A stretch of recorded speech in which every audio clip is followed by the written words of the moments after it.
A ver, ¿quién ha llegado? ¿A quién no le hemos tomado asistencia? ¿Cuándo vale, Doctora, buenas doctora? tardes. Ya. Asco de Valencia, doctora, por favor. A ver, voy a volver a los que no he tomado asistencia, voy a volver a llamar. A Pasa, Arias, ya. Ascue, Condo. Doctora, ¿Cuándo buenas vale tardes, presente, doctora? presente. A ver, Condo está. Presente, doctora.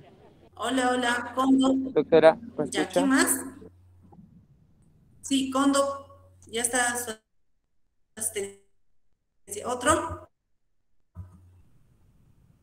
¿Otro alumno? Hola. No hay nadie más, ¿no? ¿Verdad, chicos? Que no se le ha tomado asistencia. Quispe Doctora, no disculpe, está. creo que no se me ha escuchado. Disculpe, doctora. Asco de Valencia, presente. Ascue. Achawi, Aedo. Ascue. Achawi, Acuña, Aedo. No, a ver. Asco Achawi, de Acuña, Valencia. Aedo, Alfred. Apasa. Arostegui, Ascue, Valencia, Diana, ¿no? Sí, doctora, sí, presente, doctora. Ya, ¿alguien más? No hay nadie Doctorita más, Guamani. ¿no? Ya, pues, sí, Guamaní. Sí, Guamani, por favor, creo que no se me escuchó. Ya, no, sí está, Guamaní, Paucarmaita, Miriam, ¿no? Ya. Sí, ¿Alguien más, doctora, gracias. chicos? Voy a cerrar. Nadie más, ¿no? Ya, cerramos, ¿ah, chicos? Ya, chicos, vamos a ver en esta oportunidad lo que es heridas y cicatrización, ¿ya? Vamos a compartir la pantalla.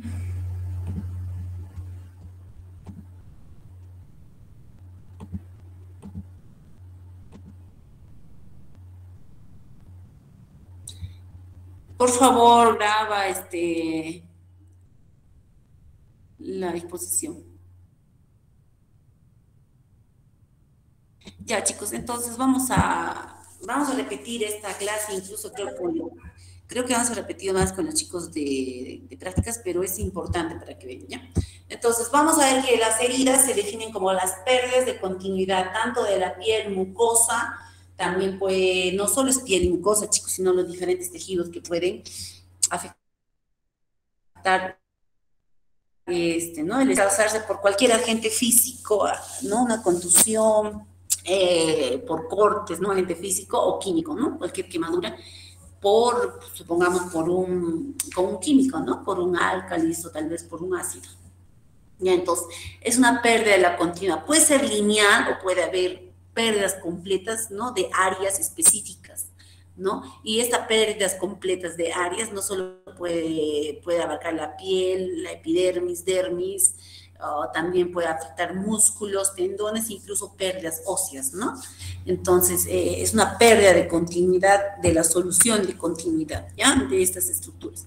Ahora, dentro de las generalidades, vamos a ver que la piel en sí tiene tres partes. Sabemos que está conformada por la epidermis con sus diferentes capas, que ya la conocen, la dermis, que tiene sus dos principales capas, ¿no? La papilar y tenemos la papilar y tenemos la reticular, ¿no? De ahí tenemos la hipodermis, que es el tejido graso, ¿no? Que sirve de colchón, que sirve de aislante térmico, ¿ya? Entonces, puede incluso absorber los golpes y se puede llegar hasta 3 centímetros de grosor, dependiendo de dónde encontramos, ¿no? La grasa. Es diferente la hipodermis en el abdomen, en los glúteos y en otras partes donde prácticamente es escasa, ¿no? Y ustedes saben que este colchón sirve mucho para contener lo que son los golpes, ¿no? Porque en zonas donde hay un buen colchón de grasa, la lesión que se va a transmitir a músculos, aponeurosis, ¿no? O hasta el mismo tejido óseo se puede contener en este tejido graso, ¿no? Sin lesionar o dañar las estructuras de abajo de esta, ¿no? Dependiendo en qué zona nos encontremos, ¿no? Por ejemplo, ustedes toquen nomás la parte anterior de la pierna, Ustedes ahí no van a encontrar mucha grasa. La piel, está el tejido celular subcutáneo que es escaso y posteriormente están los músculos y pues prácticamente ustedes van a sentir lo que es el huesito, ¿no? En este caso la tibia. Entonces, en estas zonas, por ejemplo, chicos, las contusiones, las heridas son muy importantes de tratarlas, porque si nosotros no hacemos un adecuado tratamiento o hay una fractura no expuesta, una lesión, que no lleguemos a hacer una curación adecuada, puede haber exposición ósea y es difícil manejar esta exposición ósea, ¿no? Se tiene que hacer con los colgajos, por ejemplo, los colgajos surales para la cobertura. Entonces, las áreas donde no hay mucha hipodermis, tenemos esa dificultad, ¿no? Con las heridas. Ahora, la piel va a producir, pues no va a ejercer varias funciones. Tenemos, ¿no? La función, pues, de resistir, pues, a agresiones mecánicas, térmicas, geoquímicas, ¿no? La piel es la primera barrera, ¿no? Es la barrera entre la parte externa e interna, ¿no? También, pues, si no fuera por la piel, pues cualquier infección tendríamos, ¿no? Prácticamente es casi impermeable, ¿no? La piel. Ya. Ahora, dentro de la herida se va a producir por diferentes situaciones, ¿no? Van a ser diferentes los agentes que van a causar diferente tipo de heridas, ¿no? Pueden ser secundarios a traumatismos, a golpes, ¿no? Contusiones, a mordeduras, a enfermedades subyacentes, ¿no? Puede producirse de manera intencional o pueden ser heridas limpias que se van a ocasionarse en sala de operaciones, ¿no? Por las incisiones quirúrgicas. Ahora, la herida como un agente va a causar un daño tisular, ¿no? Una lesión, un tejido, ¿no? En este caso la piel o el tejido celular subcutáneo, ¿no? O incluso el músculo. Esto va a haber una respuesta fisiológica que se llama cicatrización por parte de la persona, ¿no? Esto bueno, va a haber un riesgo de infección a causa de las heridas, ¿no? Esto y posibilidad de lesiones en tejidos adyacentes, ¿no? No solamente es la lesión, sino puede haber infección posterior a una herida si no hay una adecuada curación, si no hay una cobertura adecuada, si no hay, pues, por ejemplo, una inmunización para la rabia o tal vez el tétanos, ¿no? Entonces puede ocurrir una infección, ¿no? Que se denomina una celulitis y afecta planos profundos. Podemos tener una fasciitis, ¿no? Una fasciitis necrotizante. Si es, por ejemplo, a nivel de los testículos, área genital, ¿cómo se denomina, chicos? A ver, ¿alguien? La famosa gangrena de Fournier, ¿no? Entonces, hay que tener en cuenta que la piel produce un efecto de protección, ¿no? Es un aislante entre el ambiente, el medio ambiente y la parte interna, ¿no? Si hay una ruptura de esta barrera, puede producir una infección, ¿no? No solamente la lesión en sí, sino también la colonización por diferentes microorganismos, dependiendo cuál ha sido el agente causal, ¿ya? Entonces, se puede afectar una vez más la piel, los músculos, nervios, vasos sanguíneos, ¿no? Entonces, hay que tener en cuenta. Por ejemplo, las heridas por mordedura canina son las que más se pueden llegar a infectar. Ahora vamos a ver acá en esa diapositiva donde se ve la piel normal indemne, ¿no? Donde se aprecia la epidermis, dermis y la hipodermis. Vamos a tener diferentes tipos de heridas que, como ustedes van a ver acá esquemáticamente, pueden ser de bordes limpios, heridas por laceración. Ustedes van a ver cómo se va a afectar los diferentes capas de la piel, ¿no? O una abrasión, por ejemplo, una abrasión es una herida superficial similar a una quemadura de segundo grado, ¿no? Donde solamente hay una afección de la epidermis y la dermis, ¿no? Sin llegar a la hipodermis ni a planos más profundos. Las heridas por punción, penetración en cavidades, las heridas contusas y los hematomas, ¿no? Contenido de sangre dentro de los tejidos. Vamos a ver con más detalle en las siguientes diapositivas. Ahora, dentro de la clasificación, vamos a ver, lo mejor, se está viendo muy chiquito, ¿no? Vamos a un poquito a agrandar ya. Dentro de la clasificación se va a clasificar las heridas por diferentes causas, ¿no? Debido a diferentes características. Se puede clasificar según el aspecto, según si penetra o no una cavidad, según el mecanismo de acción, ya según el grado de contaminación, si hay o no pérdida de sustancia y según el compromiso de otras estructuras cutáneas, ¿no? Vamos a verlo a continuación.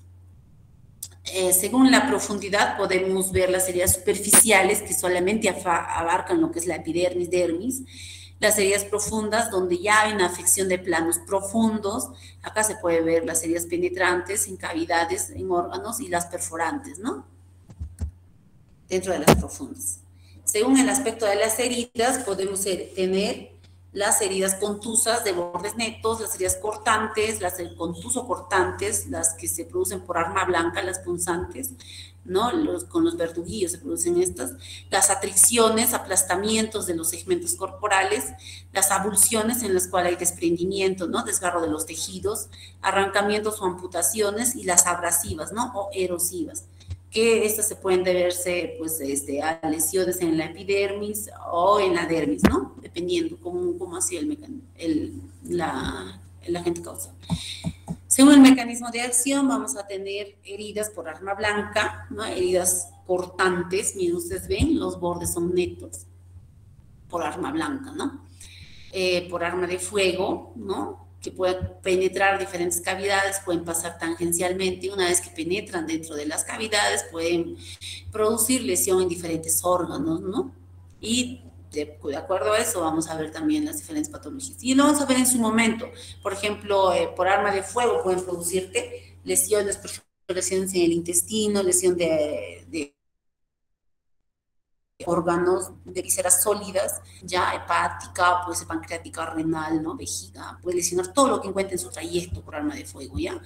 Heridas contusas por objetos contusos, ¿no? Que van a producir heridas contusas por mordedura de animales, acá se visualiza, ¿no? Como, por ejemplo, la mordedura humana es más peligrosa incluso que la mordedura canina, chicos. Por agentes químicos o agentes térmicos, como las quemaduras por agua hervida, aceite, ¿no? Ahora, según si compromete o no otras estructuras cutáneas, ¿no? Si va a haber compromiso, por ejemplo, de otros tejidos, por ejemplo, las láminas ungiales, ¿no? Si hay, por ejemplo, lesiones en cuero cabelludo, ¿no? Donde puede afectarse en algún momento lo que es la epiterización, puede producir alopecia por pérdida, ¿no? De esas estructuras.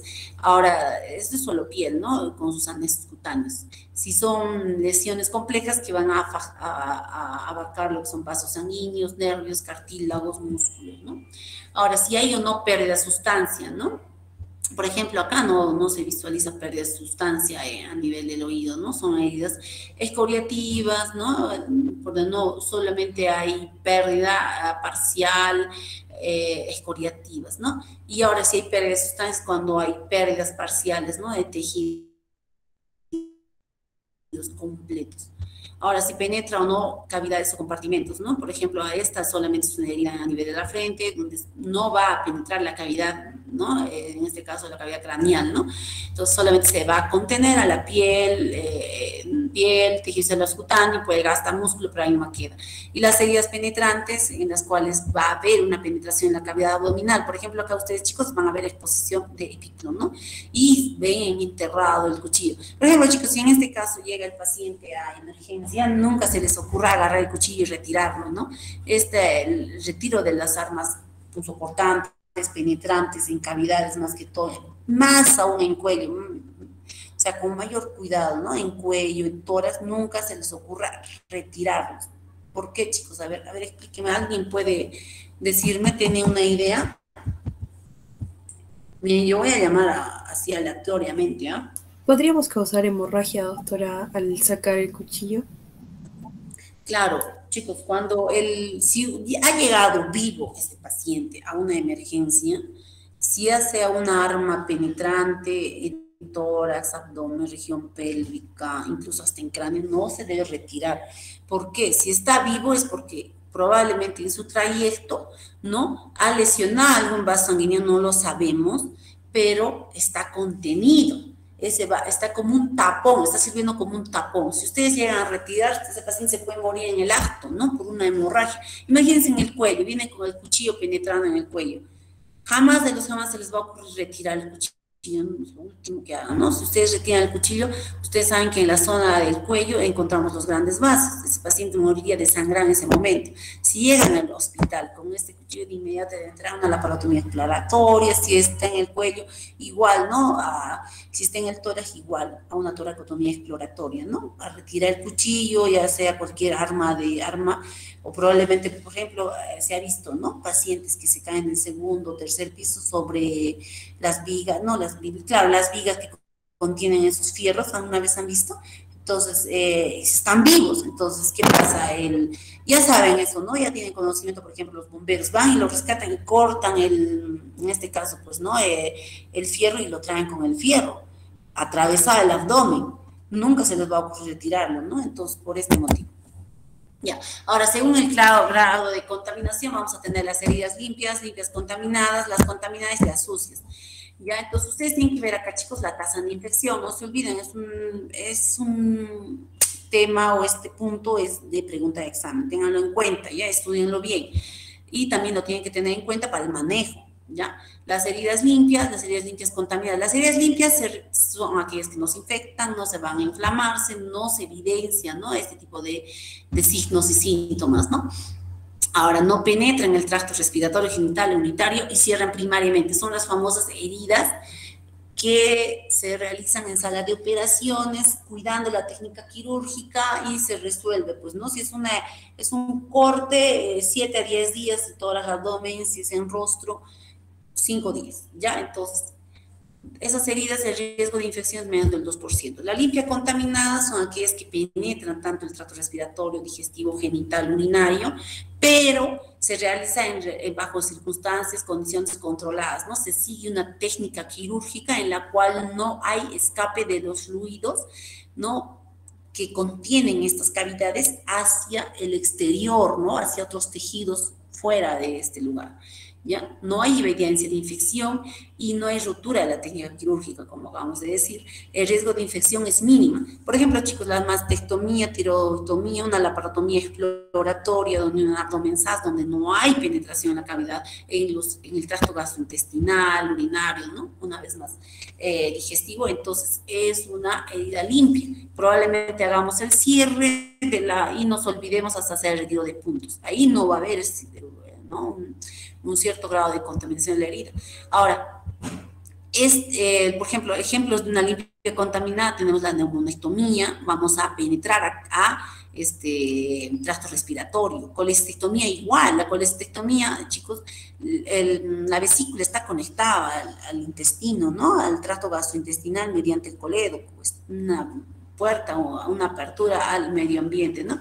Pero si se hace una colestectomía limpia, siguiendo la técnica quirúrgica adecuada, entonces las heridas que se van a ocasionar por estas cirugías no van a condicionar, ¿no?, que haya una infección de 5 a 10%, ¿no? Es una limpia contaminada, una apendicectomía. Pero la apendicectomía, chicos, en apendicitis agudas, flemonosas, o apendicectomías, una apendicitis aguda flemonosa, ¿no?, una flemonosa, ¿no?, o congestiva. Pero una necrosada, una perforada, ya no, ya se convierte en otro tipo de herida, ¿no?, porque ya hay un escape de material purulento, fecaloideo en el abdomen, ¿no? Pero en este caso no, cuando son apendicectomías por apendicitis agudas flemonosas o congestivas, ¿ya? Entonces, heridas contaminadas son aquellas abiertas, las que se realizan en el diario, en la casa, ¿no? Son accidentales, son heridas que no tienen mayor de, ¿cuántas horas, chicos? Se considera más de 6 horas, ¿no? Más de 6 horas. Entonces, son cirugías con falla de la técnica quirúrgica, en las cuales, por ejemplo, entramos una apendicectomía, una colestectomía, y hay un derrame del material, ¿no? En este caso, si es una colestectomía, del material bilioso. Si es una apendicectomía, material fecaloideo, ¿no? Entonces, son heridas donde podemos encontrar signos de inflamación aguda que no sean purulentas, ¿no?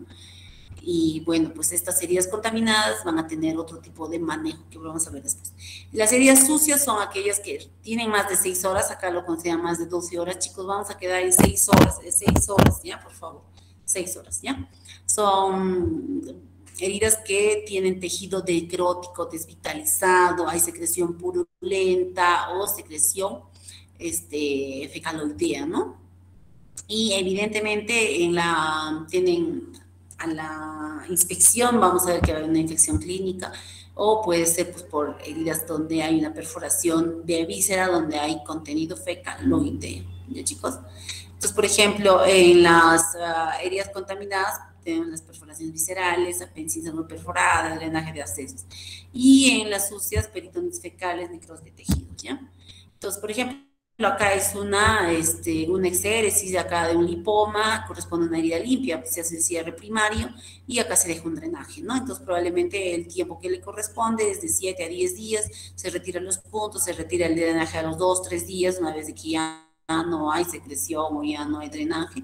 Entonces, como una vez más, ¿no? Son aquellas que se realizan en un medio controlado quirúrgico con material estéril, respetando las técnicas quirúrgicas. Estas heridas contaminadas, vamos a ver, pues, ¿no? Acá como ejemplo, en estas, pues, son, ¿no? Heridas donde ya hay una falla de la técnica quirúrgica, derrame de líquido intestinal, ¿no? Acá, por ejemplo, es un infarto mesentérico, probablemente ya hay un escape, ¿no? Cuando ocurre un infarto y una necrosis puede haber perforación, ¿no? Acá, por ejemplo, es una colestectomía, pero vamos a ver que si le han puesto drenaje, probablemente sea una vesícula perforada, ¿no? Ya hay un drenaje biliar, por eso tenemos esos drenajes, ¿no? Entonces, estas, por ejemplo, estas son las limpias contaminadas. Estas son las contaminadas, ¿no? Las que se realizan afuera, por ejemplo, por las caninas, heridas con una moladora, ya que habíamos comentado. Y las heridas infectadas donde encontramos necrosis, ¿no? Ahora, las heridas agudas pasan por etapas de cicatrización, ¿no? Entonces, es como una vía lineal, ¿no? Ya. Las heridas agudas se van a realizar y van a tener ¿no? Un tiempo de inmediato, ¿no? Van a ser heridas que se realizan en el acto. Entonces, nosotros podemos hacer el tratamiento inicial, si es una herida, por ejemplo, contaminada, ¿no? En menos de 6 horas se puede hacer una limpieza adecuada y un cierre primario, ¿ya? Entonces, no va a haber problema con esta, vamos a esperar que se resuelva su caso de 7 a 10 días, como les he dicho, ¿no? Una cobertura antibiótica y hay que hacer una evaluación periódica cada 2 días para ver cómo está el proceso, ¿no? De cicatrización, ¿ya? Ahora vamos a tener las heridas crónicas, las úlceras crónicas, por diferentes causas y motivos, ¿no? Por ejemplo, esta úlcera que es en la región posterior, por ejemplo, en el talón, se debe, pues generalmente si son pacientes postrados, se puede verse, pues son úlceras de presión, pero acá, por ejemplo, se visualiza ya tejido de granulación, ¿no? Acá es una herida que relativamente no está infectada, no está expuesta, pero ya su resolución de este tipo de heridas crónicas, ¿no? En algún momento van a necesitar cierre, se necesita hacer el cierre, pero va a ser con un cierre quirúrgico, ¿no? Mediante injertos o colgajos, ¿no? Ahora, la fase de la cicatrización. Vamos a tener la fase inflamatoria, vamos a tener también la fase proliferativa y la remodelación, ¿ya? Entonces, dentro de las fases de la cicatrización, la primera fase, antes de la fase inflamatoria, vamos a ver la hemostasia. ¿Y cómo ocurre la hemostasia? ¿Qué es la hemostasia, no? Entonces, va a ser el proceso por el cual se va a producir la coagulación, ¿no? La coagulación o el cierre de vasos pequeños, ¿ya?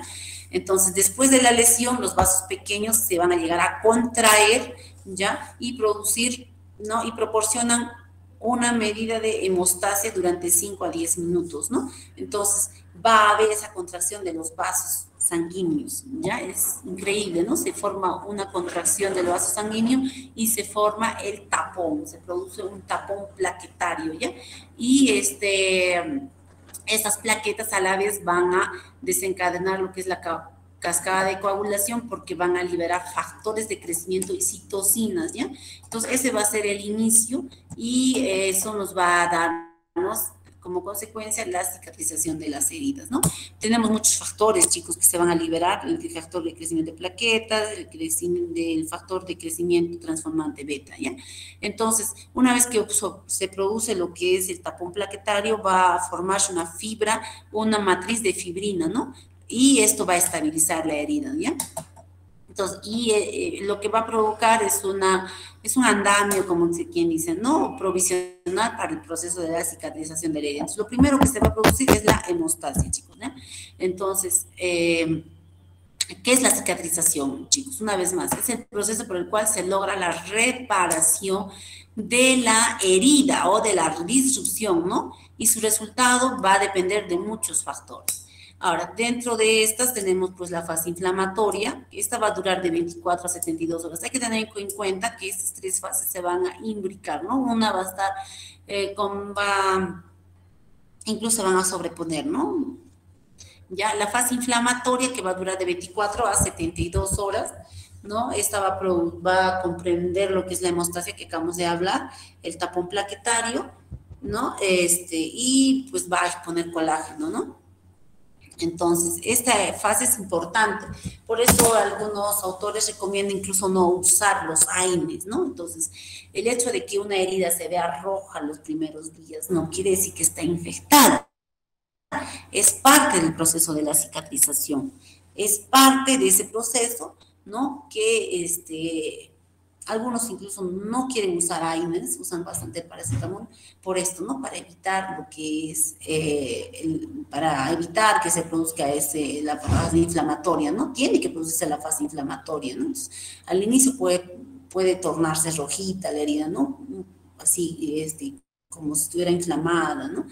Entonces, hay que hacer la vigilancia. Por eso les decía, cuando ustedes tienen un tipo de estas heridas, cuando lo van a suturar en emergencia, ya estén en postas, centro de salud o en el hospital, entonces hay que hacer la vigilancia, ¿no? Hay que vigilar cada 2, 3 días. No se les ocurra hacer la sutura, por ejemplo, más aún si vienen heridas contaminadas, heridas de más de 6 horas de evolución, mandarlos a su casa por 7 días, porque puede venir con una gangrena de Fournier, puede venir con una fasciitis necrotizante, ¿no? Porque en cualquier momento puede llegar a infectarse. Entonces hay que hacer la evaluación constante, cada 2 días, ¿no? Dependiendo cómo va a progresar la cicatrización.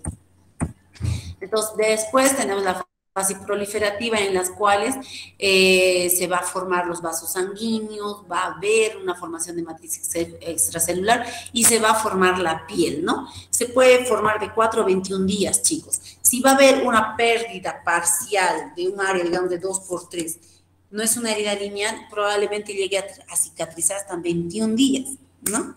Entonces, si es una herida lineal donde los bordes están afrontados, probablemente en una semana, que normalmente hay una cicatrización, ¿no? Pero si es una herida donde hay una exposición, por ejemplo, les decía, ¿no? Un área de mayor a 2 por 2 centímetros, donde hay una pérdida parcial epidérmica, dérmica, puede cicatrizar de 2, 3 hasta 4 semanas. Si vamos a ver que en esas 4 semanas ya no hay una cicatrización, ya es una herida crónica y probablemente va a requerir injertos o colgajos, ¿no?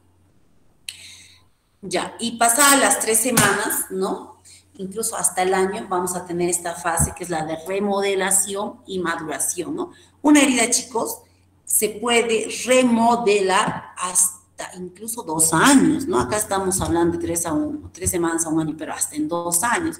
Es así porque, por ejemplo, las heridas y las quemaduras ya pasan las 2, 3 semanas, ya se forma una piel parcial, ¿no? Una piel ya epitelizada, pero esta puede transformarse en algún momento en un queloide, ¿no? Puede ser una cicatriz hipertrófica que va a requerir 6, 8, 10, 12 meses, hasta el año, incluso hasta 2 años llegan a remodelarse, ¿ya? Y va a ocurrir, pues, ¿no? La conversión de colágeno tipo 3, que el colágeno tipo 3 se va a llegar a formar de manera abundante en la fase proliferativa. Pero una vez que hay un cambio del colágeno tipo 3 al colágeno tipo 1, que es la definitiva, la que se encuentra en la piel, ¿no? Se va a dar la fase de remodelación, ¿no? Va a haber contracción, prácticamente una remodelación completa, ¿no? Ya acá igual. Ahora, vamos a ver lo que son los tipos de cicatrización. Esto es importante, chicos, la intención primaria, secundaria y terciaria. Es el cierre primario de la herida, ¿ya? Entonces, generalmente se lleva en heridas limpias, de bordes netos, ¿ya? Y pues, una vez que se hace el cierre, va a haber lo que es una barrera o se va a sellar, en otras palabras, de 48 a 72 horas. O sea, a los 2, 3 días, chicos, ya se puede, la herida está cerrada. Por eso se recomienda hacer una cobertura, digamos, con gasitas, esparadrapos, al segundo o tercer día. Y de ahí lo puedes retirar y tranquilamente lo puedes dejar expuesto al ambiente porque está sellado, ¿ya? Y pues los cierres por intención primaria, pues a cirugías selectivas, son heridas limpias, que probablemente en 7 días, una vez haya cicatrización, ya se puede retirar los puntos. Las intenciones secundarias son heridas donde podemos dejar, generalmente son heridas menor a 2 centímetros, ¿ya? Son poco delimitadas, no hay tejido como para hacer el cierre directo. Como ustedes ven, pues hay una pérdida de tejido, ¿ya? Haciendo el cierre probablemente no vaya a alcanzarles piel, tendrían que hacer colgajo, pero no lo van a hacer en una herida, pues, pequeña, ¿no? Entonces, lo que van a hacer es que se llene el tejido de granulación y pues haya una epitelización. Generalmente la epitelización va a ser de afuera hacia adentro, ¿no? Poquito a poco va a llenarse. Entonces, la intención secundaria se cierra sola, ¿ya, chicos? Entonces, vamos a ver que se suele utilizar en heridas que poseen gran contaminación. Esa es la intención secundaria, ¿no? Tiene un exceso de tensión que no favorece el cierre primario, como les he dicho, y intervienen mecanismos como la granulación, ¿ya? Cuando ocurre la granulación, va a haber va a haber los miofibroblastos que van a hacer que se cierre, que hay una contracción y termina por cerrarse sola, ¿ya? Y la de tercera intención es aquella, ¿no?, en la cual tenemos una herida y, pues bueno, por múltiples causas se deben dejar abiertas. Por ejemplo, una herida por mordedura canina, lo debemos dejar abierta, porque no tanto en el rostro, como habíamos hablado con el grupo de rotación, en rostro no. En rostro se tiene que cerrar sí o sí, dar antibiótico terapia, hacer la evaluación constante y si en algún momento se evidencia que esa herida está infectada, se tiene que abrir. Pero si no, chicos, podemos dejarla así abierta, digamos, es una herida lineal en la que es la pantorrilla. Lo dejamos abierta por mordedura canina, ¿no? En este caso, y hacemos las curaciones, antibiótico terapia, ya, entonces se difiere, va a haber tejido, por supuesto, ¿no? Tejido de granulación, y una vez que nosotros evidenciamos que no hay infección, podemos hacer una sutura tardía, revivamos bordes y hacemos una sutura tardía, ya, esa es la intención terciaria. Ya, en heridas contaminadas, ¿no? Se basa en la conversión de una herida con un ambiente hostil a una herida con condiciones favorables que permitan el cierre quirúrgico posterior. O sea, el cierre quirúrgico posterior, porque en heridas grandes no pueden cerrar probablemente por intención secundaria porque son muy grandes, se puede hacer después reavivar los bordes, se pueden suturar o podemos hacer colgajos, ¿no? Colgajos o injertos, ¿ya? Entonces, acá vamos a ver también otro punto que es la cicatrización patológica.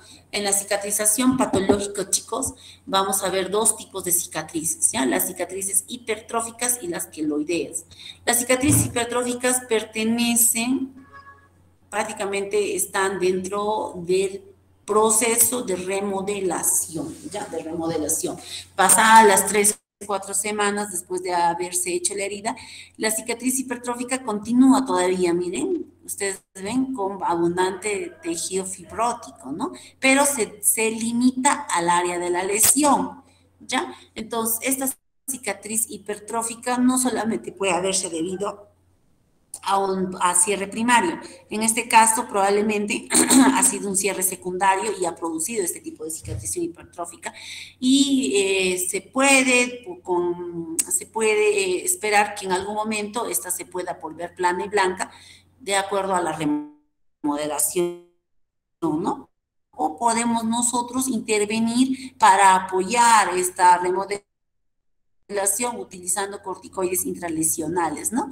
Entonces son lesiones fibrosas, eridematosas, levantadas, van a producir prurito y pueden tener una regresión espontánea, ya les he dicho que pertenecen a la tercera fase de la cicatrización, aunque sea parcial, ¿no? Entonces, poca tendencia a la recidiva post-extirpación quirúrgica. Generalmente cuando son ese tipo de lesiones, ¿no? Se puede hacer una extirpación, se puede hacer un cierre primario, ya probablemente si queda así es por ser secundario, les he dicho, ¿no? Entonces, se puede retirar, hacer una plastía posterior, se pueden hacer colgajos de afrontamiento y un cierre primario.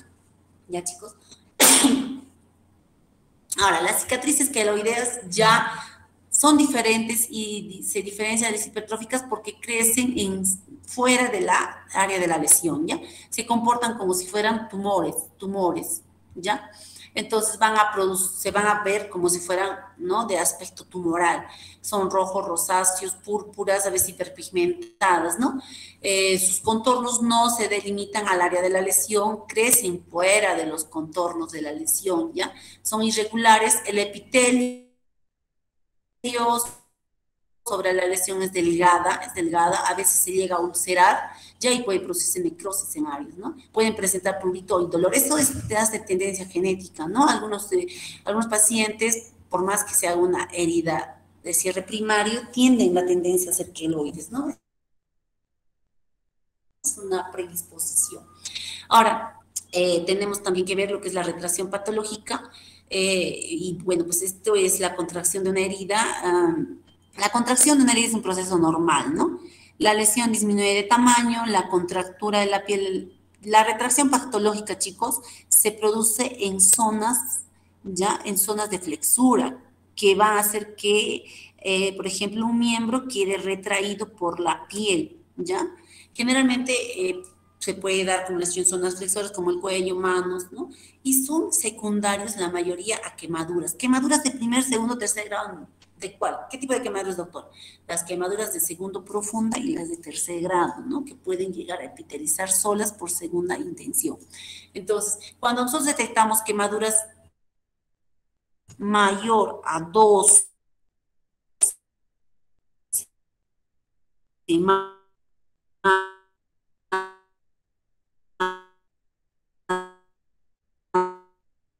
ya deberían intervenir y hacer tracciones, ¿ya? Esta cicatriz de tracción patológica se debe o es secundario a quemaduras, pero de segundo profunda o tercer grado. De segundo superficial no van a producir retracciones, chicos, ¿ya? Ahora, la cicatrización insuficiente son pues en aquellas donde la cicatrización es mínima o inestable, incluso ausentes, ¿no? En una herida y convierten a una herida crónica, ¿no? Pacientes, por ejemplo, que tienen úlceras varicosas, que usan corticoides, o sean desnutridos, ¿no? Entonces hay que ver que esa cicatrización es fumadores crónicos, ¿ya? Ahora continuamos. Manejo de las heridas. ¿Cuáles son las conductas, chicos? El manejo de las heridas, ¿cuándo derivar a un paciente, no?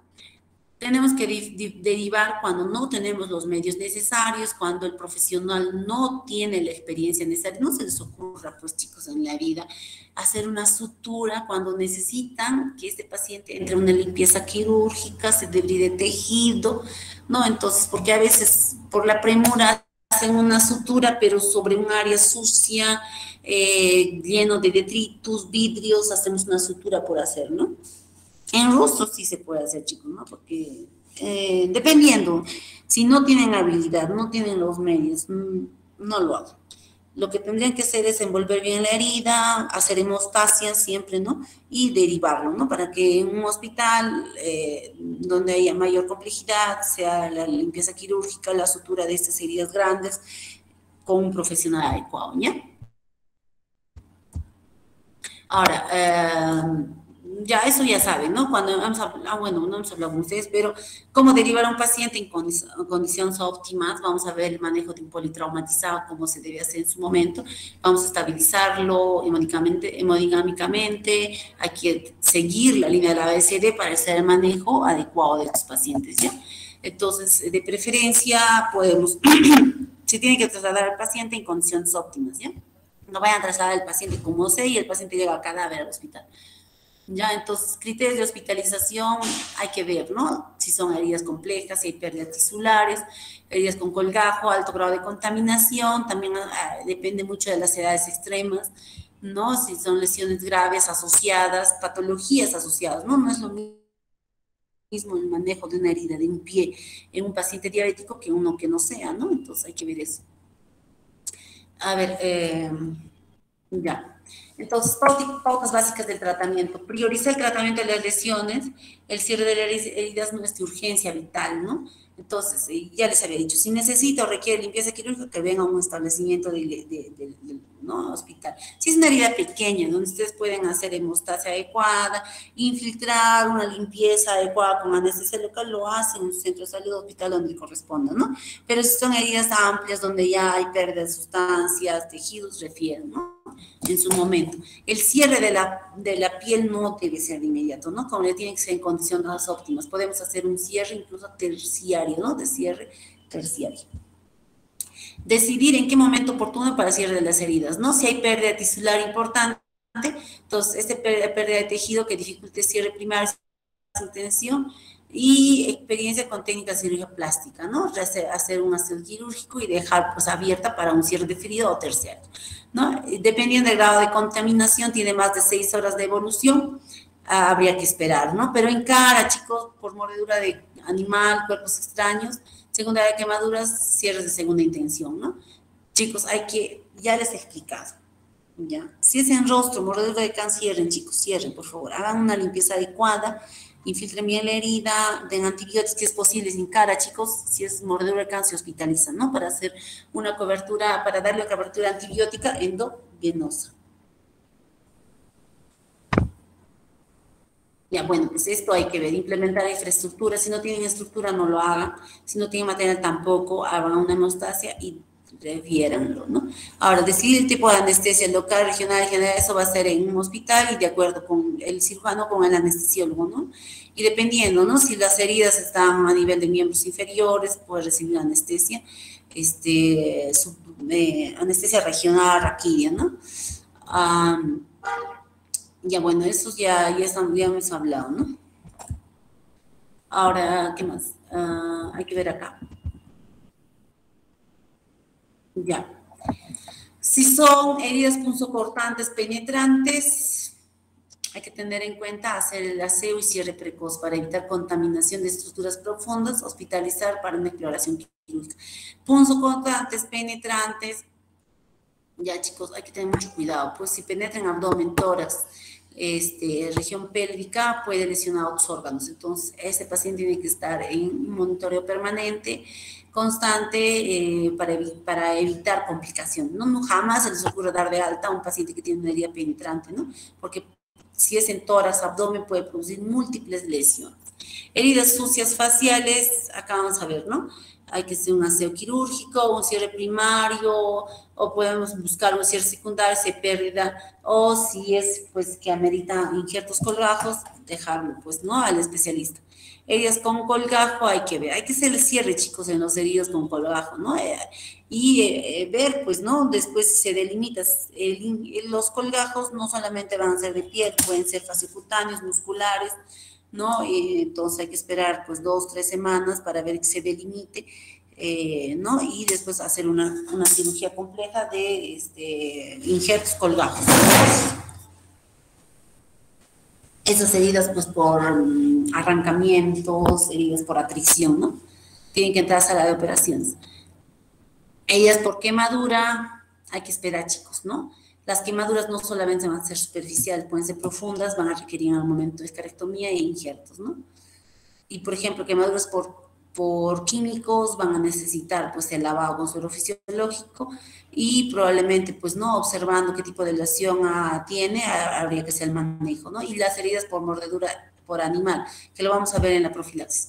Los antibióticos, chicos, si son heridas comunes, realizadas en casa, ya hay que hacer una cobertura con medicamentos que den la profilaxis o el tratamiento para gram positivos, porque en la piel existen gram positivos, ¿ya? Si vamos a ver, por ejemplo, heridas que son de mordedura de canas, debemos asociar medicamentos o antibióticos que hagan cobertura para lo que son anaerobios o gram negativos, ¿no? Entonces, generalmente asociamos la cefalosporinas o beta-lactémicos con la clindamicina o metronidazol, ¿ya? Antibióticos de acuerdo a la flora bacteriana, chicos, no se olviden. La profilaxis de tétano, acá lo vamos a tener, ya, dependiendo si son heridas limpias o sucias. Por ejemplo, si este paciente tiene la última vacuna de 1 a 5 años, en las heridas limpias no se administra nada, ¿no? De 5 a 10 años, nada. De 1 a 5 años, nada. Mayor de 3 a 10 años, el refuerzo toxoide de la vacuna. Y si nunca se le ha vacunado y es una herida limpia, debe recibir el esquema completo. En las heridas sucias, vamos a ver que si tiene la vacuna menos de 5 años, de 1 a 5 años, nada. Si tiene de 5 a 10 años, solamente administrar el refuerzo toxoide. De 3 a 10 años el refuerzo toxoide. Y si no, es una herida sucia y nunca se ha vacunado o desconoce, está pues, el paciente, supongamos, no es con trastorno del sensorio, habría que administrar el esquema completo más inmunoglobulina. En la rabia, chicos, no se olviden, heridas en cabeza, cuello, mano, genitales, siempre se vacuna, ¿ya? Así sea el perro conocido. Si el perro no es conocido, ya, si el perro es desconocido, a todos, así, donde sea que te muerda. Pero si el perro es conocido y te ha mordido en el tronco, en las extremidades, entonces habría que observar al animal, ¿no? Si esto sospechoso muere, esquema completo. Ya, entonces, a modo de un animal silvestre, si no lo conoces, no sabes si el perro te ha mordido un gato, cualquier cosa, entonces siempre el esquema completo, ¿ya? Entonces, acá vamos a ver que las contraindicaciones no tienen ninguna contraindicación, ¿no? Y hay que ver si se causa alergia o no, menor de 6 años embarazada, hay que tener mucho cuidado en eso, ¿no? Entonces, mordeduras en cara, chicos, hay que poner esquema completo, ¿ya? Y el manejo, como les he dicho, en rostro suturen, chicos, suturen. Y entonces, esto sería todo en relación a nuestra exposición. Al final, preguntas, por favor. Entonces, ahora pueden comenzar con la otra exposición. Denme 5 minutos, chicos, tengo algo más que ver y nuevamente en 5 minutos me conecto, ¿ya? ¿Ya, chicos? Sí, doctora. Hola. Ya. Ya, chicos, al final las preguntas. Ya. Lo grabas, Luisa, por favor, ¿ya? Chao, chao.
Hola chicos.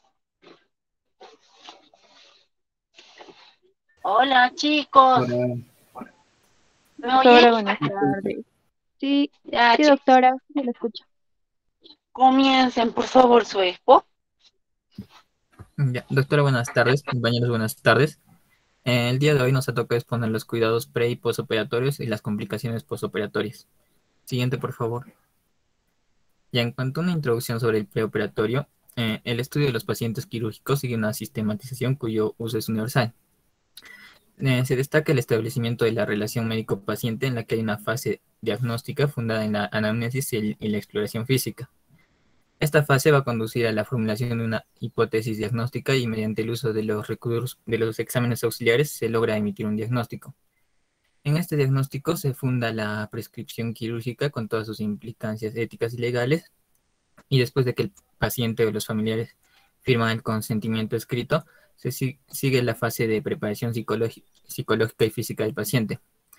Se deben mencionar las modalidades de indicación quirúrgica y los métodos de estimación del riesgo quirúrgico. Siguiente, por favor.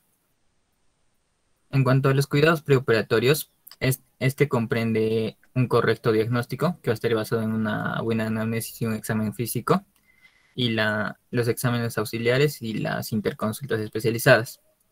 Y como segundo punto, la toma de decisión valorando el riesgo-beneficio de la cirugía. Siguiente, por favor. En cuanto a la historia clínica y el examen físico, una anamnesis y un examen físico minucioso nos van a dar del 70 a 80% del diagnóstico. En cuanto a la historia clínica, algunos aspectos claves a tener en cuenta van a ser la historia de la enfermedad actual, los antecedentes patológicos, las cirugías previas, las alergias, la evaluación por sistemas. Y cabe recordar que la relación médico-paciente se va a establecer durante el momento de hacer la historia clínica. Acá debemos manejar un tema de confianza para bajar el estrés quirúrgico del paciente. Siguiente, por favor. Ahora desglosando la historia clínica, vamos a ver la enfermedad actual. Acá se debe identificar correctamente el inicio de la enfermedad a tratar. Debemos sacar la sintomatología no relacionada y debemos volver a interrogar a los pacientes o a familiares, más en los casos de pacientes geriátricos o que tengan alguna discapacidad que no nos puedan dar muchos datos correctos. En cuanto a los antecedentes patológicos, debemos saber si el paciente tiene enfermedades crónicas por los cuidados más específicos que vamos a tener con este paciente. También debemos tener en cuenta los antecedentes de reciente data y si estuvo hospitalizado. Y por último, tenemos que saber los antecedentes de enfermedades infectocontagiosas para el cuidado del paciente y del personal de salud. Siguiente, por favor. En cuanto a los antecedentes de cirugías previas, es importante tener un reporte completo operatorio interior. Es necesario saber el tiempo que ha pasado desde la operación, si fue una cirugía electiva o de emergencia, dónde se realizó, si hubo o no complicaciones. Y por último, las alergias. Debemos debemos preguntar las alergias a medicamentos, a anestésicos, a contrastes y a agentes externos. Siguiente, por favor. Evaluación por sistemas, vamos a tener 5 fundamentales: la evaluación cardíaca, la respiratoria, la renal, la hepática y la evaluación nutricional. Siguiente, por favor. En cuanto a la evaluación cardíaca, si el paciente, debemos hacer una historia, un examen físico, una radiografía de tórax, el EKG, para ayudar a determinar enfermedad cardíaca preexistente. Si el paciente va a requerir medicación cardíaca preoperatoria, tenemos que tomarnos el tiempo necesario. Si es anticoagulado, hipertensivo, etcétera, debe cumplir con la medicación del cardiólogo para que pueda entrar a la sala de operaciones de manera correcta. Para esto existen unos criterios llamados los criterios de Goldman para ver cómo está el riesgo quirúrgico. Abajito vemos la tabla de los valores. Siguiente, por favor. En cuanto a la evaluación respiratoria, son importantes los factores de mortalidad y movilidad después de la anestesia general y más en pacientes mayores de edad. Tenemos que identificar bien al paciente porque las complicaciones postoperatorias más frecuentes es de la parte respiratoria o ventilatoria. También debemos ver los factores que incrementan el riesgo de complicaciones respiratorias, como son la obesidad, el tabaquismo, el asma bronquial, el EPOC, pacientes mayores de 60 años y el tiempo operatorio prolongado. Siguiente, por favor. En cuanto a la evaluación renal preoperatoria se orienta a valorar la función renal e identificar los factores de riesgo como son la insuficiencia renal crónica, la obstrucción de las vías urinarias, la infección del tracto urinario o el uso de nefrotóxicos. Se dice que la hidratación adecuada va a disminuir las complicaciones renales y una causa frecuente de oliguria en sala de operaciones va a ser la hipovolemia. Por eso debemos tener mucho cuidado con la hidratación. Siguiente, por favor. En cuanto a la evaluación hepática, debemos establecer la adecuada función hepática en pacientes con patología hepática o biliar. Debemos descartar cirrosis, hepatitis, alcoholismo y la abstinencia. Un tip es que los pacientes cirróticos son bien difíciles de operar. Siguiente, por favor. En cuanto a la evaluación nutricional, tenemos que evaluar ya que este nos orienta hacia la respuesta adecuada ante el estrés quirúrgico. Si un paciente está desnutrido, va a estar con depresión del sistema inmune. Si un paciente está en baja de peso, tiene más probabilidades de tener una infección. Un paciente que se va a operar tiene que tener albúmina mayor a 3 gramos por decilitro. Y si este es menor, tiene mucho mayor riesgo de complicaciones. Igualmente, la transferrina van a ser marcadores de riesgo. Siguiente, por favor. En cuanto a la preparación del paciente, este se va a englobar en una preparación física y psicológica. En la preparación psicológica, como sabemos, ahora todo paciente que va a entrar a un acto quirúrgico se deprime, se estresa. Entonces se debe informar todos los beneficios, los riesgos, las opciones y los resultados que puede tener el paciente. En cuanto a la preparación física, debemos minimizar los riesgos del procedimiento y asegurar que el paciente pueda soportar el estrés de la cirugía. Hay que preparar al paciente para minimizar todos los riesgos. El tiempo de preparación depende de la urgencia del procedimiento, que a su vez está en relación con el tiempo quirúrgico. Siguiente, por favor. En cuanto a la preparación física, también tenemos que, en pacientes con muchas morbilidades, hay que tratar de corregirles antes del acto operatorio. Los pacientes diabéticos, por ejemplo, que son insulino dependientes, hay que corregirlos hasta el acto operatorio. En los pacientes hipertensos, de igual forma, hay que seguir dándole la medicación. Esta no se debe suspender. En los pacientes asmáticos, igual si están usando broncodilatadores hay que seguir dándoles. En los pacientes fumadores deben dejar de fumar aproximadamente 6 meses antes. En cuanto a los pacientes con ACV, se debe posponer la cirugía hasta su estabilización. También se debe suspender la anticoagulación y se deben interrumpir los AINES hasta 3 días antes de la cirugía.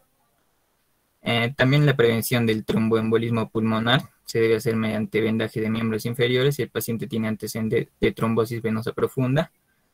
Y en la evaluación, se debe evaluar si va a ser necesaria la transfusión sanguínea en el intraoperatorio. Siguiente, por favor.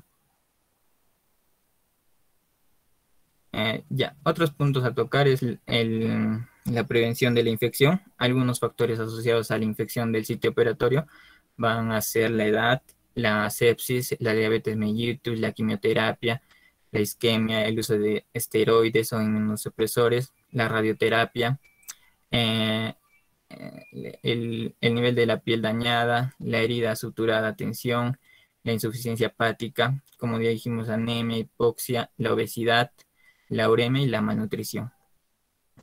En cuanto a la antibioticoterapia profiláctica, es bueno dar una profilaxis en el tiempo adecuado, unos 30 minutos antes de la intervención de la cirugía, y dependiendo de la zona y de los gérmenes más frecuentes que están presentes, vamos a dar el tipo de antibiótico. En cuanto a la preparación de la piel, básicamente se pide el aseo, un baño normal con jabón. La pilosidad no debe ser removida en la zona operatoria, a menos que impida el cierre seguro de una herida. Y en el acto quirúrgico la limpieza debe ser con isodine o clorexidina, el 2%. Siguiente, por favor. Bueno, ahora continuando con lo que sería el posoperatorio, algunas definiciones o características generales. Sabemos que el posoperatorio se va a definir como el periodo que va a seguir a la intervención quirúrgica y durante el cual se continúan, ¿no?, de manera decreciente los controles y los cuidados instalados durante la misma hasta la rehabilitación de los pacientes, ¿no? El posoperatorio va a tener etapas. Vamos a tener un posoperatorio inmediato que va a comprender los primeros 12 a 24 horas, que va a ser el lapso durante el que el paciente se les debe estabilizar por completo los reflejos y las respuestas homeostáticas. Después tenemos el posoperatorio inmediato, que este es después de las 24 horas hasta el alta hospitalaria, y el posoperatorio tardío desde el alta hospitalario hasta 1 o 2 meses después. También en el posoperatorio vamos a tener tipos, que tenemos el posoperatorio estable, cuando la evolución del enfermo es hacia la rehabilitación y no va a existir un proceso patológico intercurrente o que sea agregado que lo pueda perturbar, y el posoperatorio patológico cuando va a surgir una o varias complicaciones agregadas que van a intervenir con la evolución del enfermo hacia la mejoría, ¿no? E incluso que puede poner en peligro las funciones de algún órgano, aparato, sistema o la vida del paciente. Siguiente, por favor.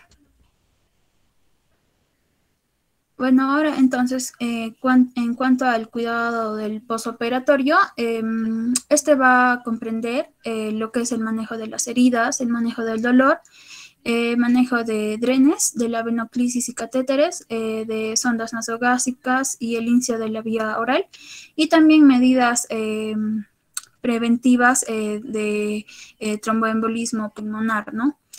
Siguiente, vamos a ir hablando de las 3 más importantes que hemos considerado. Primero, lo que es el manejo de la herida.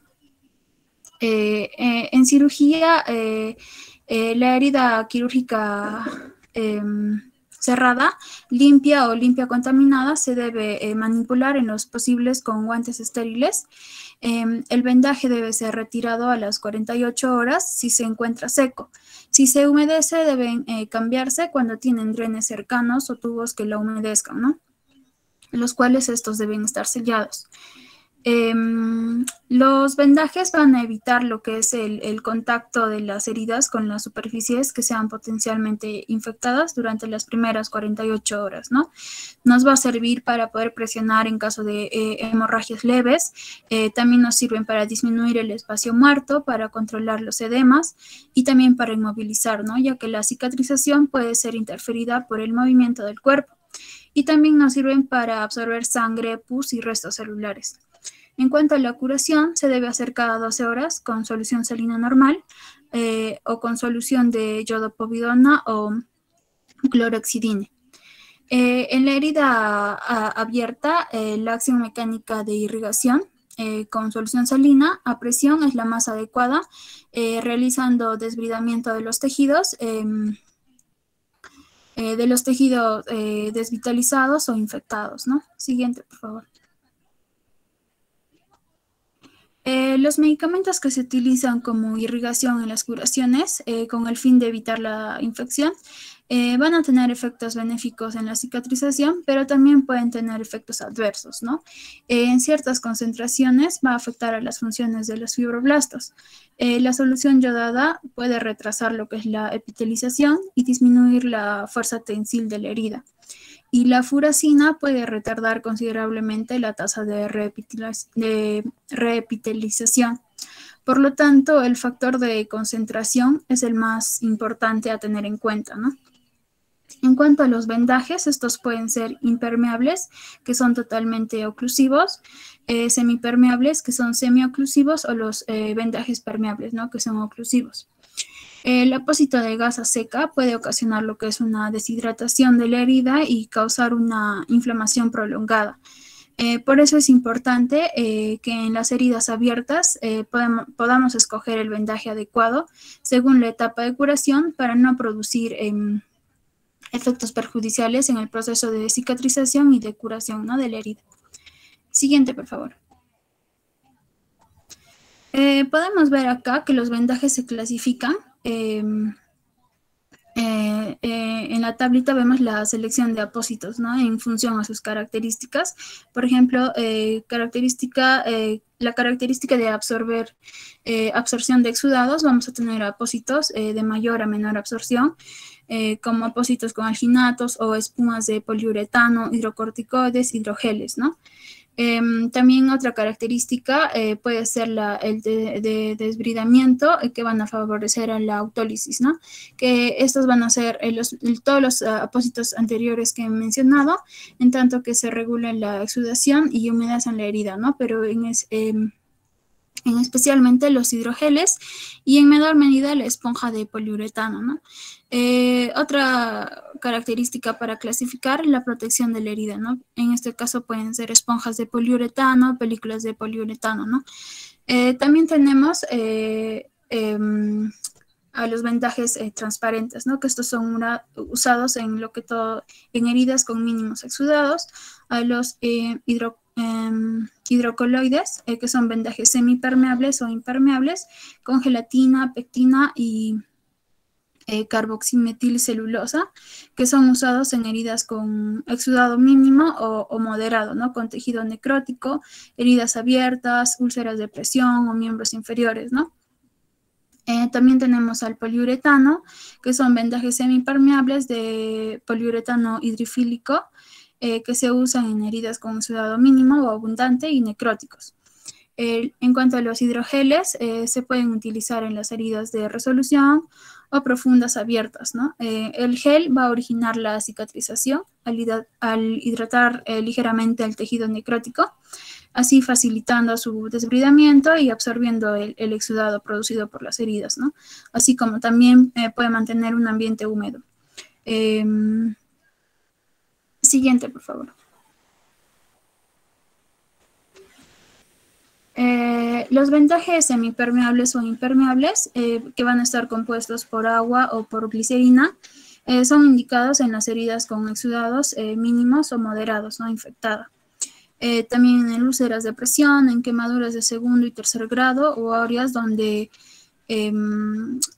o áreas donantes, ¿no? Donde que no sean en heridas con exudados abundantes.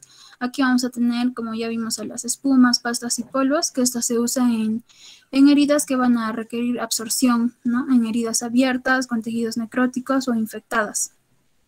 Estas no son utilizadas en heridas secas. Los alginatos van a ser gasas impregnadas con alginato sódico en gel y cloruro de calcio, ¿no? Que son utilizadas en heridas con exudado moderado o abundante, ¿no? Que van a requerir de un empaquetamiento por aumento de un espacio muerto o heridas infectadas.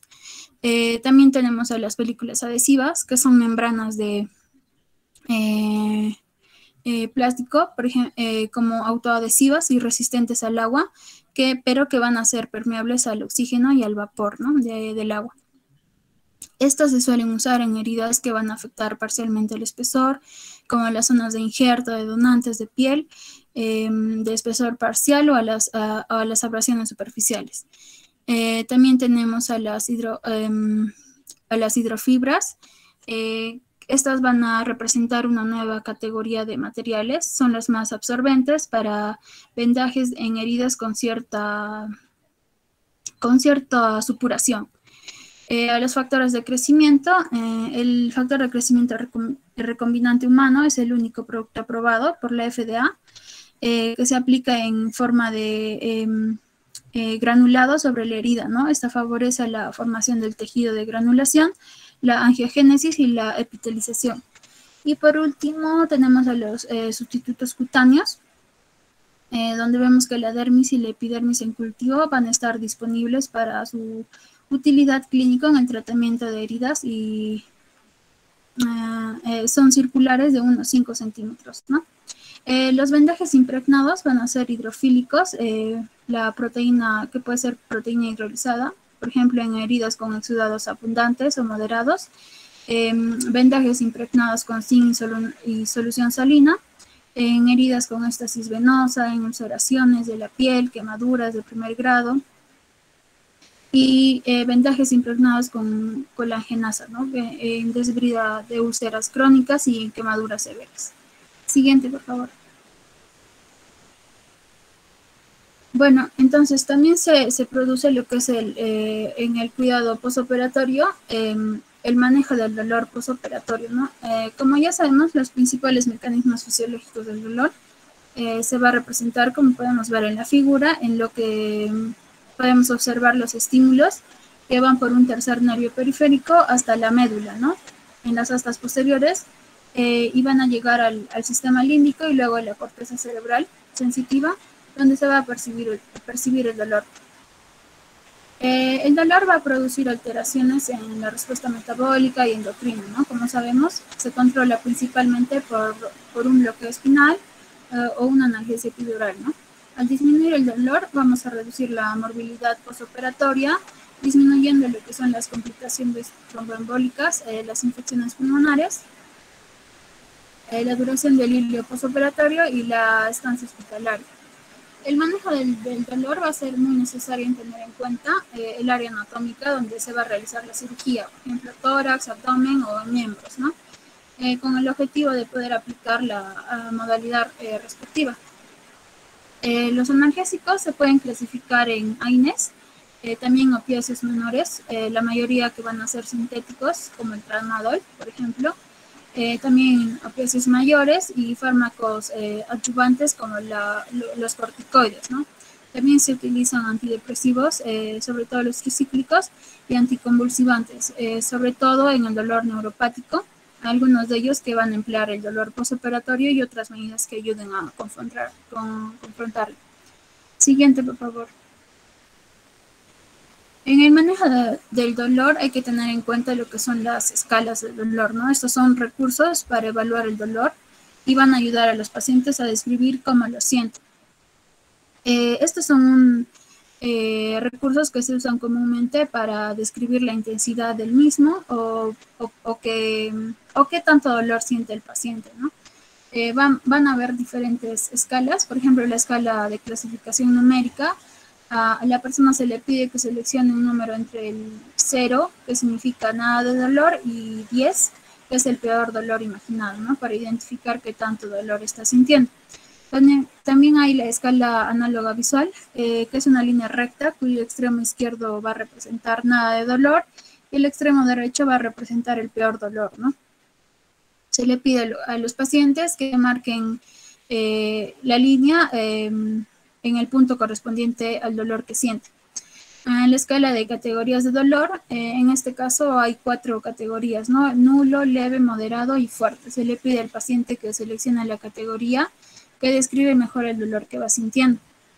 Y por último, la escala de rostros de dolor, ¿no? En este caso se usa 6 rostros con expresiones diferentes en cada uno, y cada rostro va a representar ya sea una persona, por ejemplo, el primer rostro, una persona feliz, que significa que no siente ningún dolor, o un rostro triste, ¿no? Porque siente algo o mucho dolor. En este caso se le pide al paciente que seleccione el rostro que describe mejor cómo se siente. Siguiente, por favor.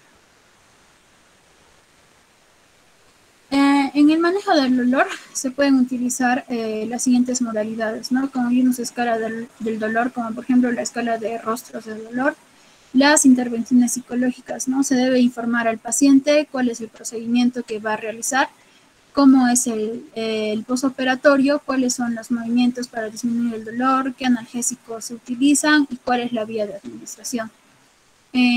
También los opioides epidurales intracraneales, los analgésicos locales epidurales y otros bloqueadores regionales, ¿no? Por ejemplo, el fármaco de elección es la bupicavidona, que va a producir una excelente analgesia de rápido comienzo y de larga duración, sin ocasionar bloqueo motor, ¿no?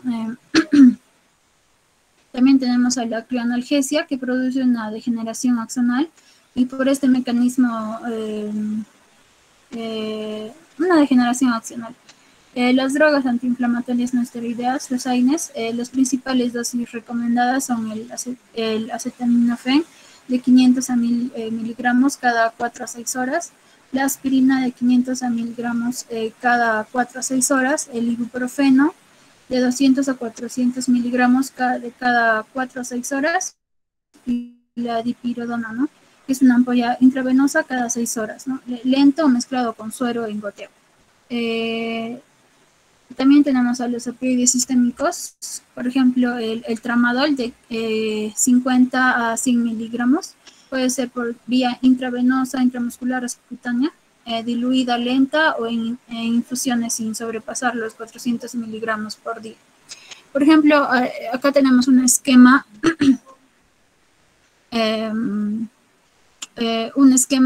donde podemos ver la morfina, ¿no? Que es de forma epidural de 2 a 6 miligramos, intramuscular de 10 miligramos cada 4 horas, intravenosa de 5 a 10 miligramos cada 4 horas o en infusión de 3 miligramos por hora. La meperidina epidural de 30 a 100 miligramos, intramuscular de 75 a 100 miligramos cada 4 horas, intravenosa 25 a 50 miligramos cada 4 horas y en infusión en 25 miligramos por hora. Y la nalbufina 50 miligramos cutánea o intravenosa cada 6 horas. Siguiente, por favor. Ahora, en cuanto al manejo de los drenes, los drenes van a servir como una medida profiláctica para la evacuación de líquidos o de las secreciones del sitio donde potencialmente se puede acumular después de los procedimientos quirúrgicos, ¿no? En ocasiones se dejan para crear una fístula externa. Y entre los más usados vamos a tener el Dren Penrose, que es un tubo suave, plano y flexible, hecho de látex, que va a permitir que la sangre y otros fluidos puedan salir de la región de la cirugía. Esto va a evitar que el líquido se acumule debajo de la incisión y cause una infección. También tenemos el Dren de Jackson Pratt, que es un dispositivo de succión cerrada para drenar sangre o líquidos peritoneales infectados conectados a un reservorio plástico en forma de granada con una succión negativa producida por el colapso del reservorio y sello que va a permitir que se pueda crear esta presión negativa. Y tenemos al otro dren, que es el Hemobatch, que es un drenaje comercializado, eficaz, que van a funcionar succionando por la creación de un vacío en un colector, ¿no? Esto va a tener mucha aplicación en cirugías ortopédicas, en creación de colgajas de piel, mastectomías. Las indicaciones de estos drenes es en cirugía de cuellos, en mastectomías, cirugías biliares, cirugías pancreáticas, en organización de fístulas, en complicaciones de cirugías del tracto gastrointestinal, en drenajes de abscesos localizados, en colgajas de piel y disecciones extensas, en trauma renal y en trauma uretral. Siguiente. Las principales contraindicaciones de los drenes, por ejemplo, en la cirugía vascular puede haber un riesgo de infección. También es contraindicado en anastomosis intestinales porque aumenta el riesgo de flujo y de fístulas. Y en las peritonitis, ¿no? Porque la cavidad se sella y se locula en 48 horas y después no van a llegar a servir. Es importante también recordar que los drenes se van a extraer por contraincisión, ¿no? Esto quiere decir, diferente a la incisión principal, en casos de laparoscopía se puede sacar por el mismo sitio de un puerto o de los trocánteres, ¿no? Y no por la herida quirúrgica, porque van a predisponer a una evisceración e infecciones, principalmente en el abdomen. Siguiente.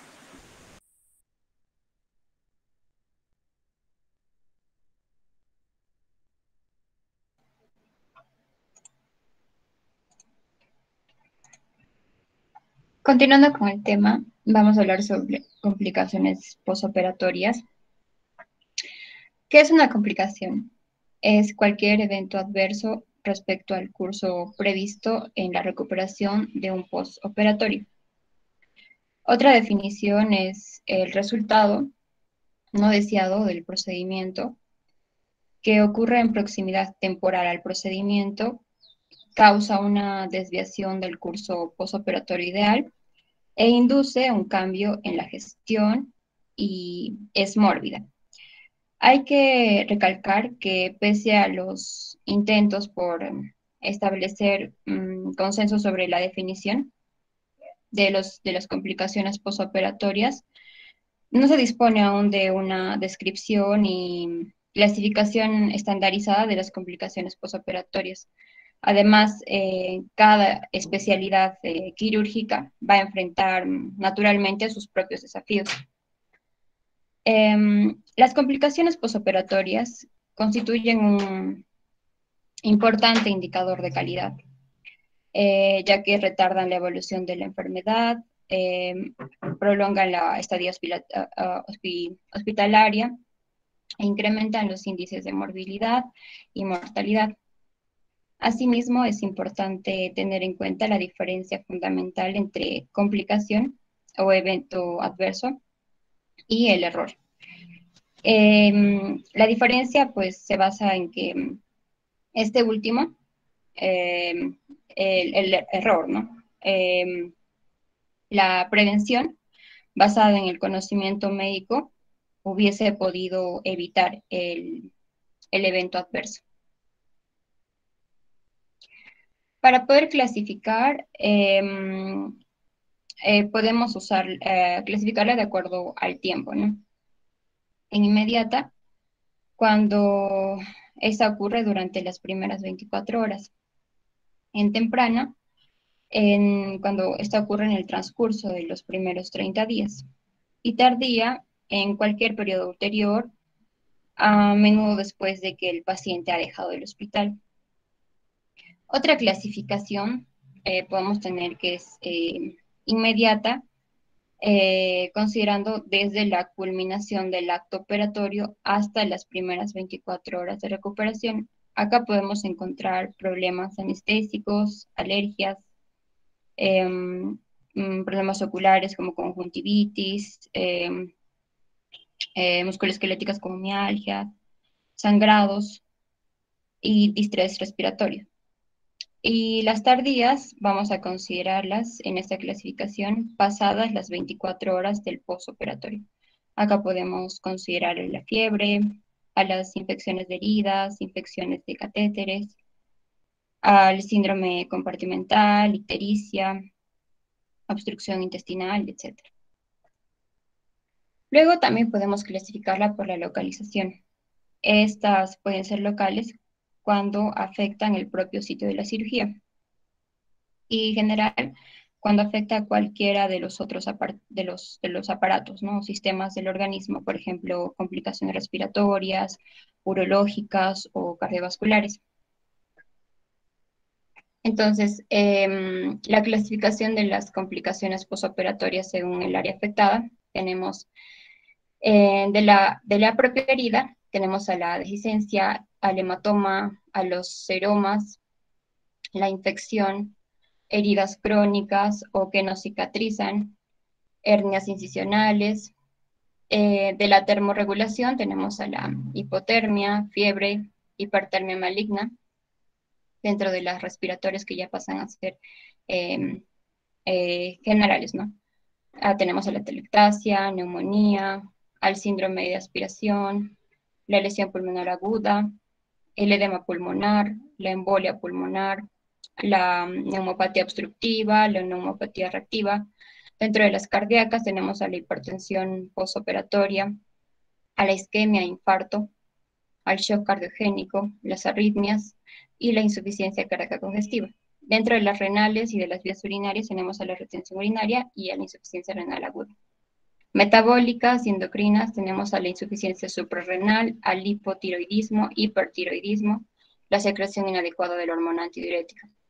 Gastrointestinales tenemos al ilio, a la obstrucción, síndrome compartimental, hemorragia gastrointestinal, entre otras. Patobiliares tenemos a la lesión biliar, a la lesión de las vías biliares, a la insuficiencia hepática aguda, y también tenemos a neuropsiquiátricas, que están el delirio, la demencia, la psicosis, trastorno convulsivo, apoplejía, ataques isquémicos transitorios, y otras tenemos específicamente en el oído, nariz y garganta. También otra clasificación es de las complicaciones quirúrgicas son las de Clavien y Dindo, que las clasifican de acuerdo al grado. Grado 1 consideramos cuando es cualquier desviación del curso postoperatorio normal que no requiera tratamiento farmacológico, endoscópico, quirúrgico o de radiología intervencionista. Ahí podemos encontrar lo que son infecciones del sitio quirúrgico superficial, a la diarrea no infecciosa, a la telectasia pulmonar que requiere fisioterapia, ¿no? Luego, dentro del grado 2 tenemos a las que vamos a requerir un tratamiento farmacológico con medicamentos diferentes a los anteriores e incluye transfusiones de hemoderivados y nutrición parenteral. Acá encontramos a la infección urinaria que requiere antimicrobianos, a la diarrea que requiere antimicrobianos, a la neumonía tratada con antimicrobianos. Luego tenemos al grado 3A, que son los que requieren intervención quirúrgica, endoscópica o radiológica sin anestesia general. Acá podemos considerar al cierre de herida dehiscente no infectada con anestesia local, al bilioma que requiere drenaje percutáneo y una bradiarritmia que requiere marcapasos con anestesia local. Al grado 3B vamos a considerar los que requieren intervención quirúrgica, endoscópica o radiológica con anestesia general. Acá encontramos a la infección del sitio operatorio que conduce a eventración, a la fístula anastomótica que requiere reparatomía y al taponamiento cardíaco también. Luego tenemos al grado 4A, que es la complicación que amenaza la vida y que requieren tratamiento en unidades de cuidados intermedios o intensivos. Acá podemos encontrar y los que tienen disfunción de orgánica única son los que se encuentran, ¿no?, dentro del grado 4A. Acá vamos a encontrar a la insuficiencia renal aguda que requiere diálisis, a la falla respiratoria que requiere intubación, al accidente cerebrovascular. Dentro del grado 4B tenemos a las que van a requerir lo que es disfunción, las que presentan disfunción orgánica ya también múltiple. Y acá vamos a encontrar a las que son la falla respiratoria que requiere intubación asociada a la falla renal y accidente cerebrovascular con falla respiratoria. Y bueno, por último, el grado 5, que ya es la muerte del paciente, ¿no? Vamos a hablar de las complicaciones más importantes. Vamos a comenzar hablando sobre la infección de la herida. La incidencia de infección de la herida después de una intervención quirúrgica se relaciona con el tipo de operación, ¿no?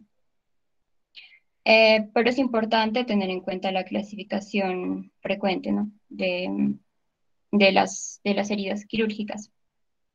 Que ya le hemos hablado un poco en clase, ¿no?, que es si esta es limpia, nos referimos a una cirugía no traumática, programada, que no se produce, no produce ingreso al tubo digestivo o a las vías biliares, traqueobronquiales, respiratorias, urinarias. El microorganismo más usual acá encontrados es el Staphylococcus aureus. Luego la clase de herida limpia contaminada es cuando hay un ingreso a vías respiratorias, ya sea genitourinarias también, digestivas, pero con contaminación mínima. Esta está relacionada con la víscera penetrada. Contaminada cuando son heridas abiertas, frescas o recientes, traumáticas, hay derrame descontrolado desde una víscera hueca, sin preparar, una violación menor en la técnica estéril. Y esta depende de la enfermedad subyacente. Y sucia cuando hay heridas abiertas, traumáticas, sucias propiamente dichas, víscera con perforación traumática, y haya pus en el cambio operatorio. Y también depende de la enfermedad subyacente. Entonces, las características de la infección de la herida, vamos a tener que el inicio de la infección de la herida suele ocurrir unos pocos días después de la intervención. Esto puede verse retrasado aún más, ¿no? Incluso hasta semanas, si se emplea una terapia antimicrobiana. El paciente se queja de dolor e inflamación en la herida y de los efectos generales de la infección, ¿no?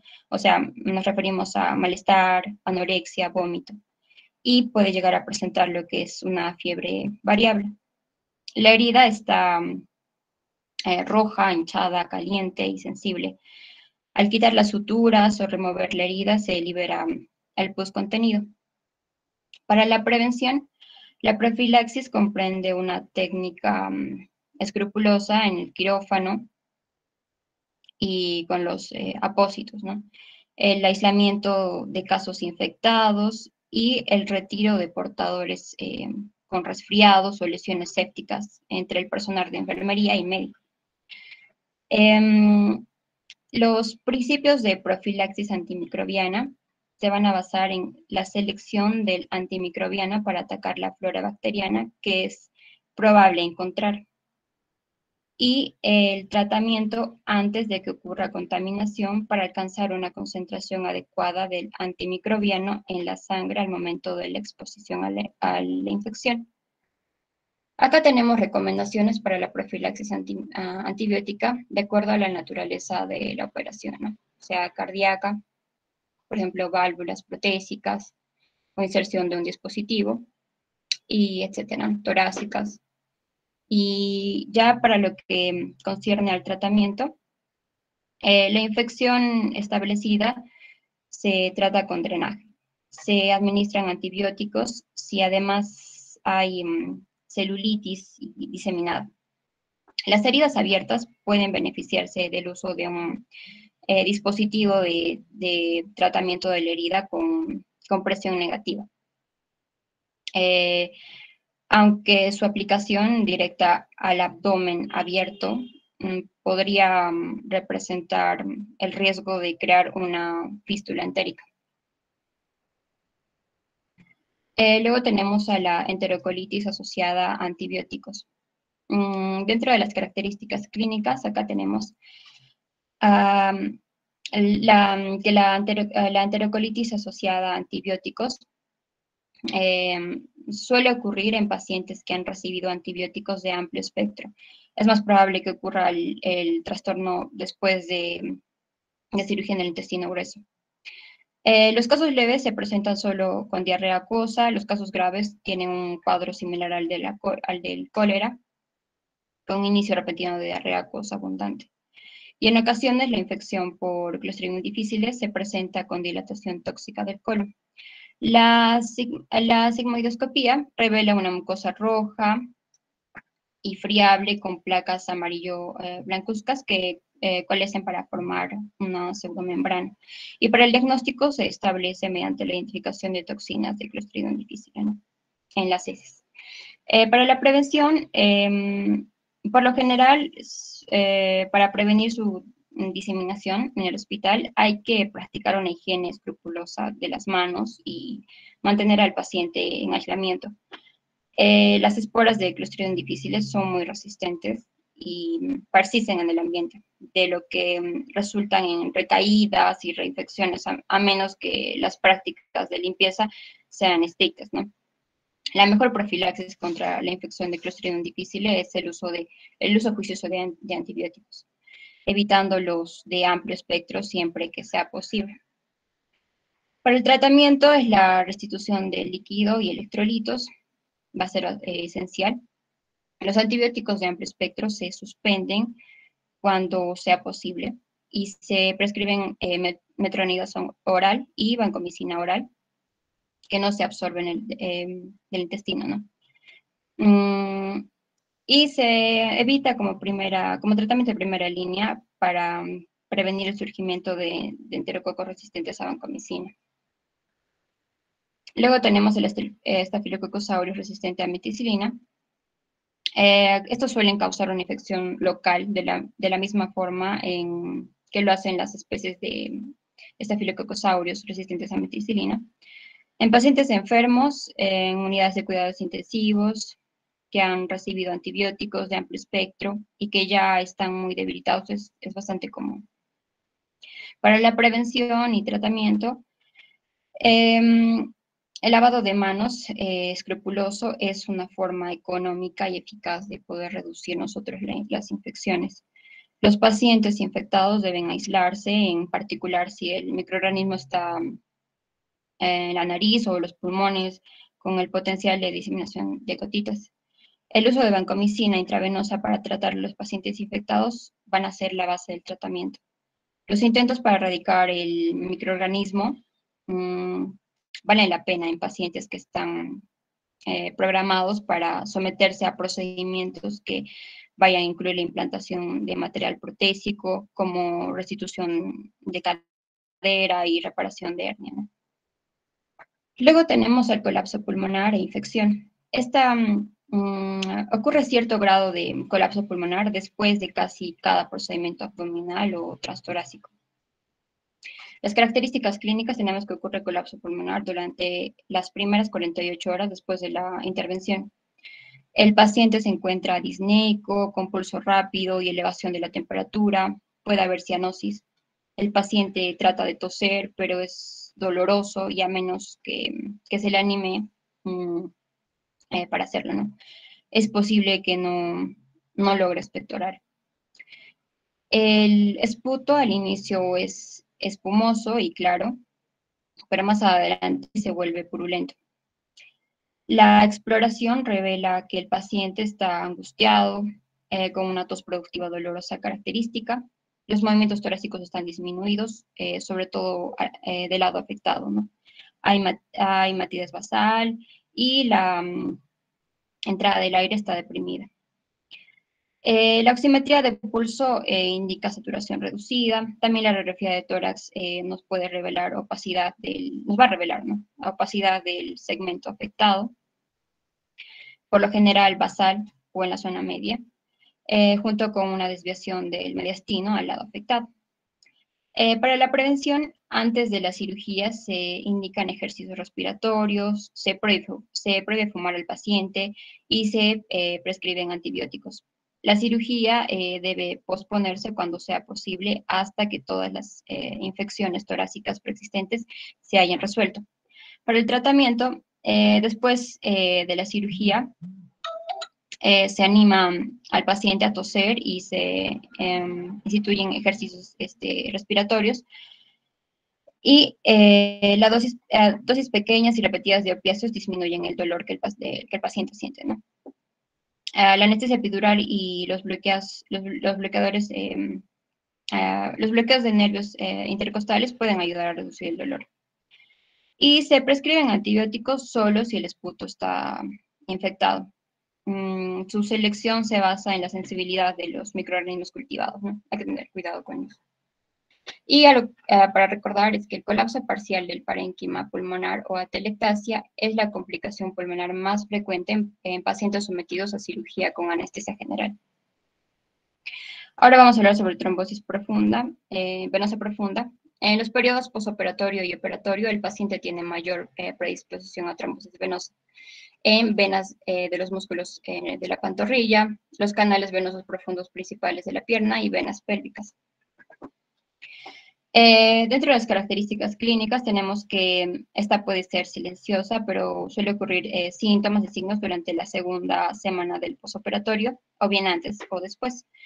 La trombosis temprana puede ocurrir cuando el paciente ya ha estado inmóvil por cierto tiempo antes de la intervención. El paciente se va a quejar de dolor en la pantorrilla y a la exploración hay sensibilidad en la inflamación, ¿no?, del pie afectado.